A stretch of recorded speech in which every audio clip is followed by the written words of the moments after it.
Brian, tell me something about your hobby. How did you get into this hobby? When I was 4 years old, my parents bought some meat chickens, and there was a light Sussex rooster in the meat chickens, and I showed it at the Leamington Fair, the local fair, when I was 4 years old. So that's 48 years ago I had my first. And then my dad worked with a guy who raised Modena pigeons, and he had some Cochin bantams, and he gave me a Cochin, and then I had some cousins who grew up who had birds too.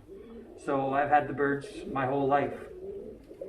Chickens and pigeons and rabbits and ducks and geese and a lot of wild birds. At one time I raised a lot of wild ducks and geese. I had nene geese and the Lays Antio, which are the Hawaiian nene geese. They're endangered species. I used to raise those. And red-breasted geese and a few pheasants and stuff when Matthew was young. And then we started up in the pigeons again. But this was my parents had a pig farm. My grandfather raised pigs and cows, and so there was always meat chickens and stuff around. There's a little old chicken house when you come up that looks like it's ready to fall apart. Yeah. That was my chicken house when I was growing up, and that's where I had my birds at. And we had birds in there too for a while. So, yep. So, well, you want to start taking some fantails up for them to look at? They wanted to ask me technical questions about fantails, and I thought, I'll just let you handle it. What do you want to look at? No, start taking some birds up for them.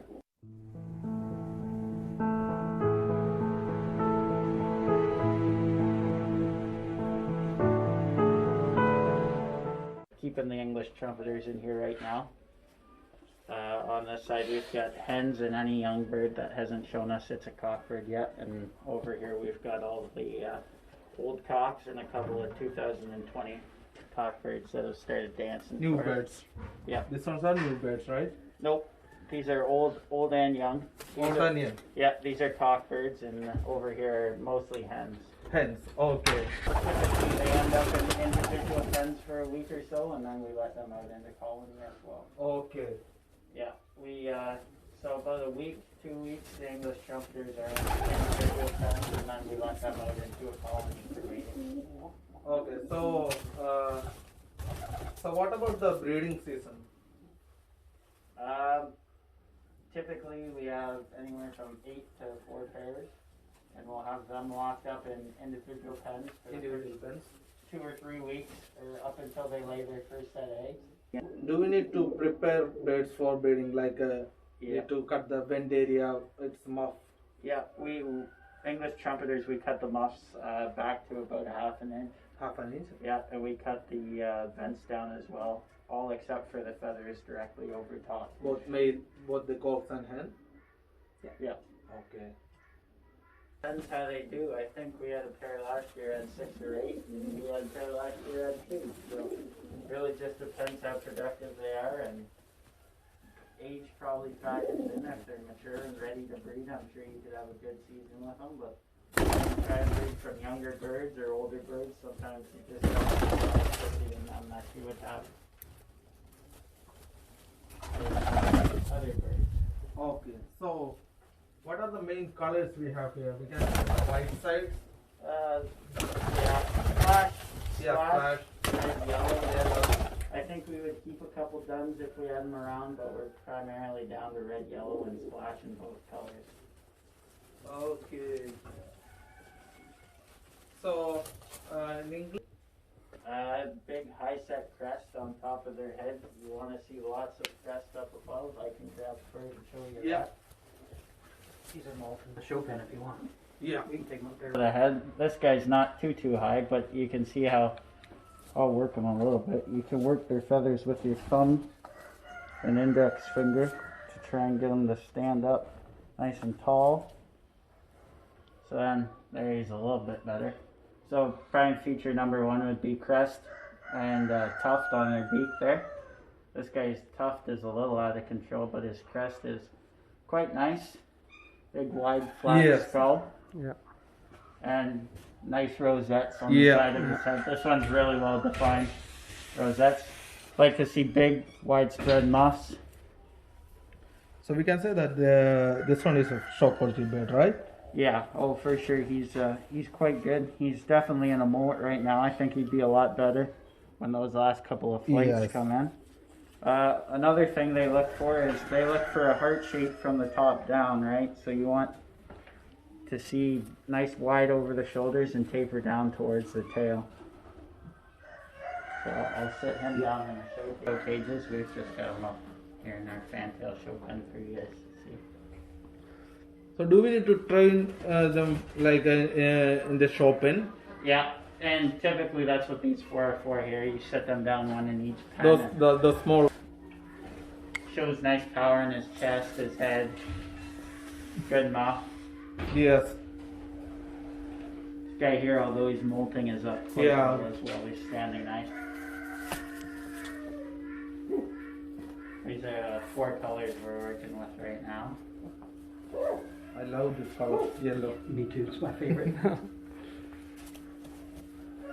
No, she's not gonna do it. Yeah. No, she's, All these are young birds? no. No. It's probably 2 young birds and 2 old birds. I think yellow splash and yellow would be old birds, and the red splash would be young birds from this season. So, which standard do you follow for the breeding? Like, I think it's the English Trumpeter Club of America, or the U.S. They have their standard. Is that affiliated to NPN? National? Yeah. Okay. Yeah, the NPA standard would probably be the most widely accepted. Yeah.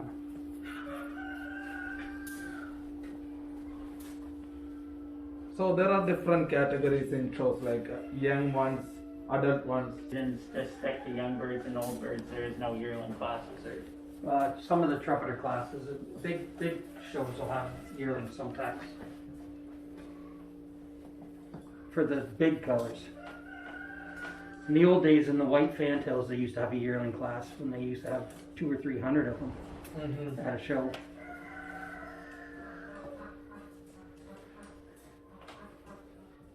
So while looking at them minorly, we can see each individuals have different kinds of qualities. Yeah. So developing breed quality, how we can choose a pair? Balance.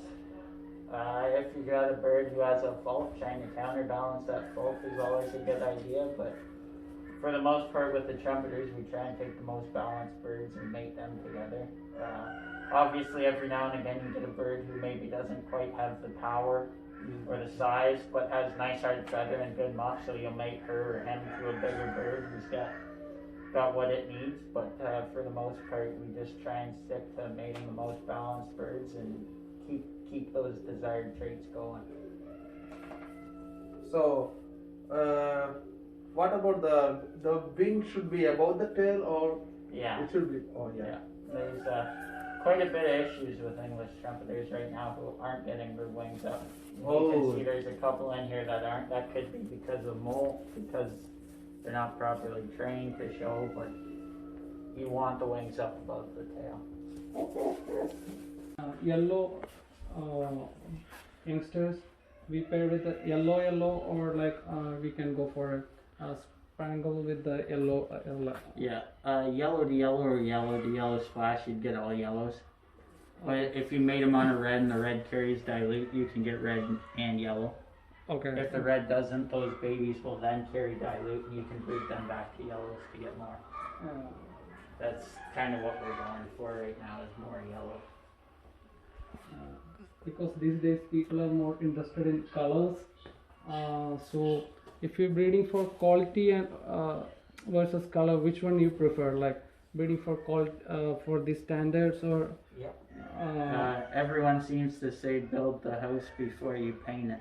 So you want a nice typed bird, and then it really doesn't matter what color, because you can get just about anywhere. Okay. From a black, you can get all the way to a yellow if you really need to. So I'd say we try and keep the best typed birds and try and make colorful ones with that type later on down the road. Yeah, you can bring back the color all the time if you need, like. Yep, for the most part. If you have a really nice type black, breed it to that yellow. If the back carries dilute, you could get duns and yellows. Okay. If it carries red, you'll get dun, yellow, red, black. Typically birds have quite a few different colors in their background, so it's easy to get back to. Yeah, I heard that like for Jacobins, the red one carry all the colors in that one. What do you know? Can you share something about the trumpeter? About the basic color. Basic colors they carry.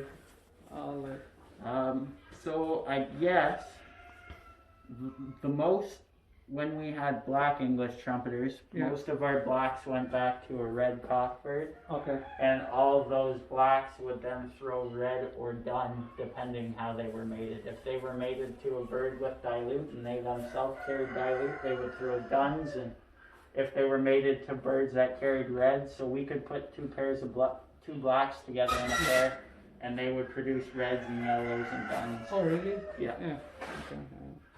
So typically English trumpeters right now aren't bred color to color, and therefore you can get multiple different colors out of matings.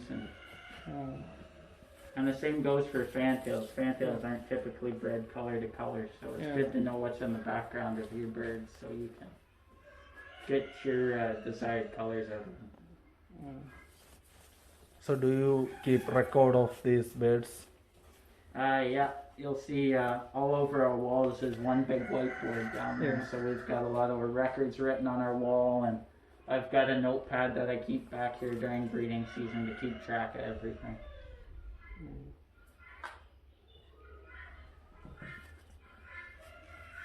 And is they are good parents, the English trumpeters? They do quite well. We only used feeders 2 or 3 times last year. Other than that, they raised everything themselves. We find that it does help to lock them up for a day or two with the babies until the babies get a little bit bigger and stronger. Mm-hmm. And that keeps them from fighting in the nest box or trampling the babies. And after that, they're quite good. So do you need to hand feed the babies if there's any? No? Nope. So what kind of foods we are? So the English trumpeters eat strictly bait and fancy mix, and it's quite balanced. For my fantails, I use a show tippler mix, and to it I add safflower seed and Austrian peas, which are little green peas that I find the fantails eat better, and they're good for the molt and high in protein. You basically look upon the macronutrients like fat, protein, carb, or the. I don't look into that too much. I just sort of watch for what my birds like to eat. And try and provide them with that, because birds who enjoy eating typically eat more, gain weight, are quite healthy and energetic. So I don't pay too much attention to all the little details. I just sort of watch my birds and watch my feeders, and whatever's left in there, if possible, I try and cut it out so I'm not wasting much feed. But you can hear chickens in the background, all the leftover pigeon feed I throw to them, so nothing gets wasted. Do you have timing for feeding the pigeon? What time you prefer? Personally, you prefer?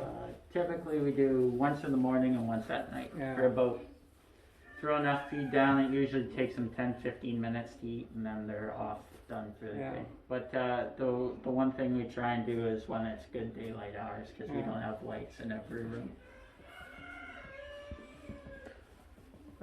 And is there any additional supplements do you give for them? Grits. I use Grits, yeah. I use all-in-one and All in one. yeah, all-in-one grit, which has little bits of feed and smells really sweet and attracts the birds well. Yeah.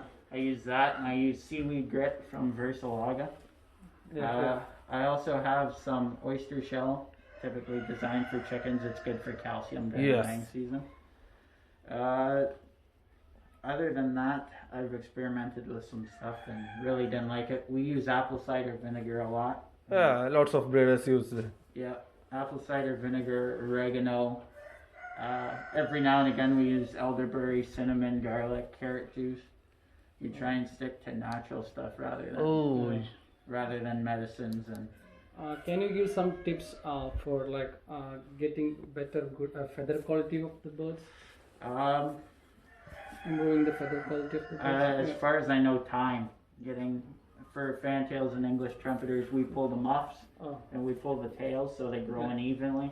Yeah. Giving them enough time to grow is important. We want to make sure we pull at least 8 to 10 weeks before show. Okay. Give them enough time. Like I said, the feed I use is pretty high in peas. Okay. And peas are known to have good protein, and they seem to eat those well throughout the molting season. So I'm sure the higher amounts of protein helps grow feathers. But other than that, that's really all we do for that.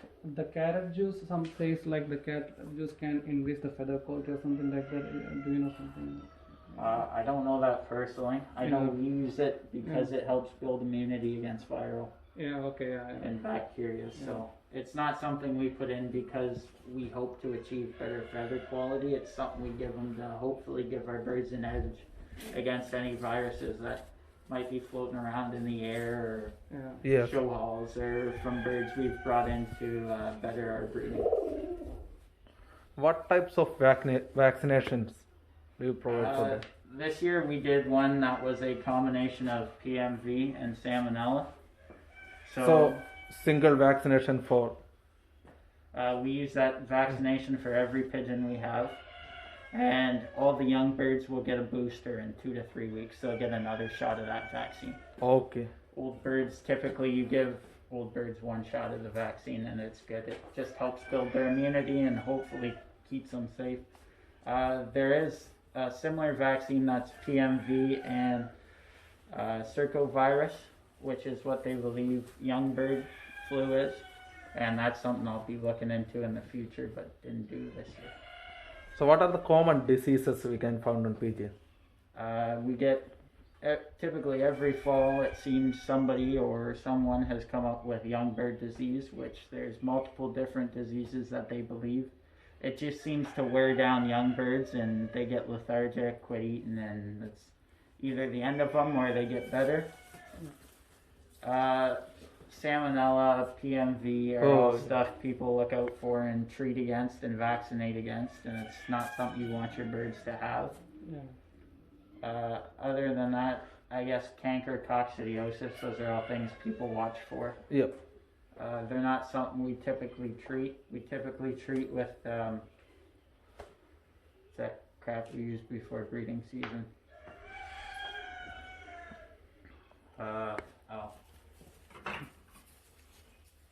Other systems.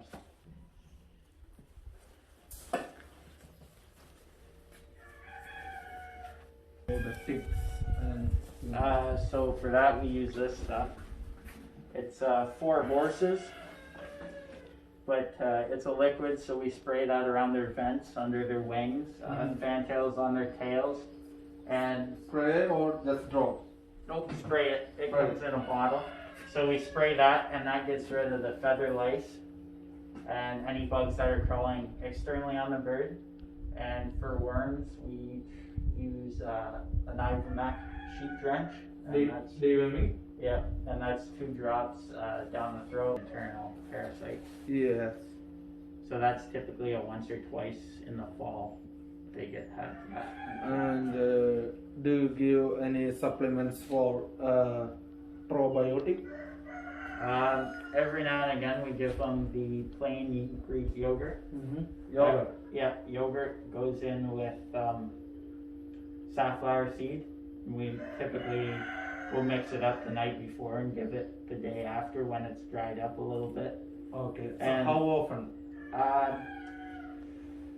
We for a while did it once a week, but definitely after we've done a treatment of sorts that may kill healthy bacteria as well as unhealthy bacteria, we try and give it to them to boost that back up.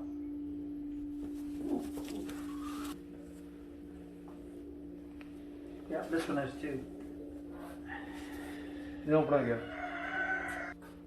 How long it will take the breeding? The showing preparation. We washed them last year. Yeah. You can wash one of those, a bird. We washed all our pigeons last year for the shows. Maybe 20 minutes. Yeah. Wash them. He would wash them, Blow and dry. then I would blow dry them. And, That's it? Yeah, it really worked But good. Yeah. when you get to the show, you'll see guys, they take their thumb and index and they kind of puff their crests up. Being a fantail guy, if I were to show one of these, I'd probably arrange my muff feathers sort of like I lace a tail. I'd just Yeah, but break we them need to apart to fan maintain the muff is like really clean. Yeah, for sure. We wash them in the sink. We take a brush and we scrub them down, and then one of us will blow dry it off, and that's show preparation. Do we need to keep the birds separate from the other birds? We don't. We No? just try and keep our As long as the pens are clean, try to keep your pens clean. Yeah. No use washing them and then putting them back in a dirty pen. So we usually try to clean the pens up, and then Yeah. sometimes we'll have the show team in one room. Last year we had this set up that when we were showing, we cleaned it all out, Okay. and the showbirds all went in it because we have a heater in there too. So we can run the heater to keep the room a little warmer. So you obviously you don't want to wash it and then throw them back into the original pen they were in. So, but we usually do it the Sunday before, a week before. We were doing it. You don't want to do it too soon. If you wait too long, then they don't get their feathers back where you want them. Yeah. You have to give them time to get their feathers rearranged. This year we haven't got any shows, right? Yep. 3 box and 1 box for water, right? Yep. Works out pretty good. If we had larger pen of birds, maybe we would put a second water and then a second feeder. You'll see in the fantail pens we've got 2 feeders in there right now. And what kind of material is using for that? So We use shavings Wood shavings. from TSC store. These are called Quick Pick. They come in a yellow bale. They're very fine. where we can find this one? TSC store. TSC store. Yeah. And how often do we need to clean this? If you rake it, months. Months. 3, 4, 5 months, you could leave that in there if you keep it raked up and Add a little bit of add a little bit and take the top layer off. Okay. It's quite deep. It's about 1.5 inches deep in these 2 pens. So as long as you keep raking it, moisture dries up, sinks to the bottom, and all the clumps, you can see I've raked it, so all the clumps are Yeah. not there, and over to the side if there is any. So it's So we can say 2 separate rooms here, one for hens and one for cows. So is there any special room for youngsters? during breeding season there is. All the breeding birds will be in one pen, and all the young birds will be in another. This is where I breed fantails, so trumpeters aren't usually up here. They're just up here right now. We're shifting some birds around the barn, so they've been moved up here. But during the breeding season, there'd be fantails in all the individuals, and then I maybe let them down the back every now and again. But typically these 2 would be empty unless I had let birds out. You can see the doors were pulled off. I had some pairs out in the open lofts. Oh. So I took the doors off there. So they can find their own room somewhere here and breed. Yeah. Oh. So right now we've got